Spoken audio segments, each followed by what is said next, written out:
why am I the only one trying in my relationship? You're reading the books, you're watching the videos, you've suggested the couples counselling, you've organised the date nights, you've bought the sexy underwear, and it's still not enough. Doesn't seem to be moving the dial. You're the only one showing up. And why is it always you? You're the one doing the heavy lifting, the emotional work, the mental load, all seems to land on your lap. And it's exhausting. I get it. I've been there.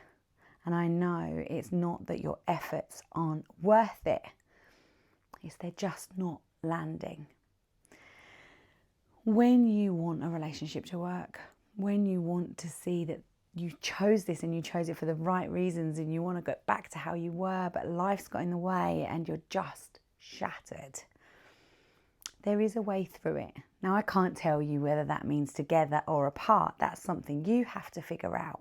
But what I do know is what you've done to this point hasn't worked. And that doesn't mean nothing will work. It means we need to change our approach. Expecting someone to just listen and understand what you're saying to them when they have a completely different set of rules, a different view of the world, a different roadmap, it's just not going to work. You're looking at this from completely different angles. And so when you are trying to just convince someone to see it from your perspective, to just hear what you're trying to tell them, you are going to get exhausted. You're going to feel like you're banging your head against a brick wall. Because relationships and communication are not that straightforward, but they can improve. You can be the person who shows up because you care, because that's who you are, because you know whatever life holds for you, you want to be able to trust that you've done your best, and you are. But if we can change the way we show up in our relationship, that has huge ripple effects. It's not about getting someone else to listen in and convince them that you're right, or get them to see why what they're doing is hurting you, or that they just need to, help out with the washing or see the jobs. That's not what's going on here. We need to change the way we're communicating so that it actually is heard. And that doesn't come from someone else sitting in a room or on a video screen. It's about how, instead of trying to convince them, it's about you understanding you. It's about saying, instead of what do they need to hear to change what they're doing, it's what do I need to do to feel valued, safe, loved and respected in my relationship. It's about understanding where you're going. It's about having clear boundaries. And boundaries are not about confrontation or battle lines. Boundaries are about safety and protection, and they can be done with empathy and kindness and compassion. We need to talk versus, can we talk about something that's really important to me? The language we use has such a big impact on the conversation that follows. And so if you feel like you are the only one doing the work, I see you and I hear you, and I want you to know that you can make a difference in your relationship, even if it feels like you're the only one doing the work. You have the power to make big changes just by showing up for yourself differently. Because when you start understanding what you need and where you're going, then you start putting in the boundaries, the communication, the tools to get you there. Other people will notice, and there may be some resistance, but they may also choose to get on board. But just expecting other people to change and telling them what they need to do is very unlikely to get the results you're looking for. So maybe you are the only one turning up and doing the work. And a relationship is a two-way street. But the reason you're showing up is because you deserve to show up for yourself.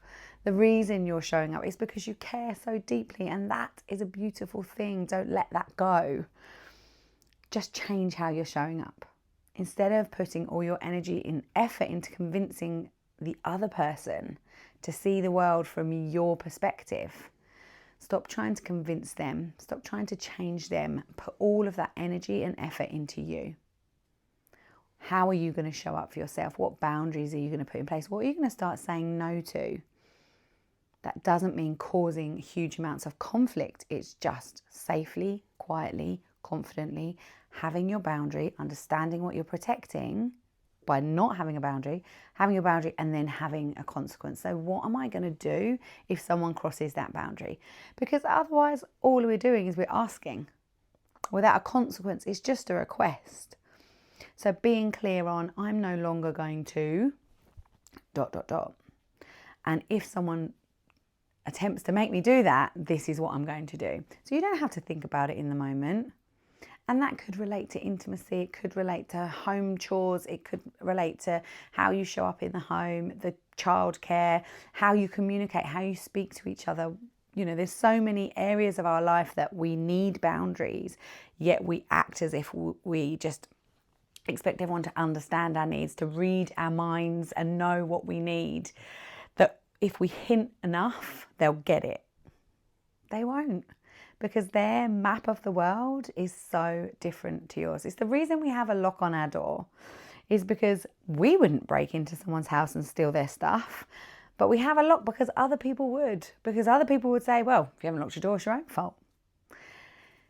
Now, in a relationship, we assume that we have a similar view of the world, but we have had different upbringings, different parents, different carers, different adults, teachers. We've watched different things on TV, we've read different books, we've watched different films. And all of those things over the course of our lifetime have influenced our view of how we should be showing up.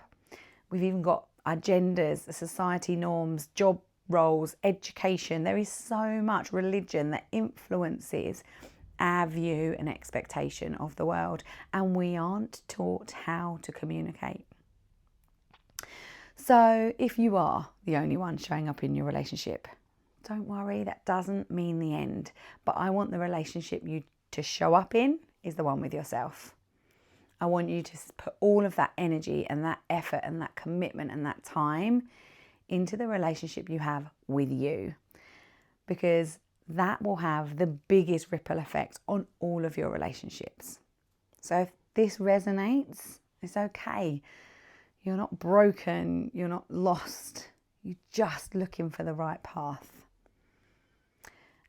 Please do feel free to get in touch if you would like to find out more, and follow along if you want to hear more about my view on how you can become unstuck in your relationship.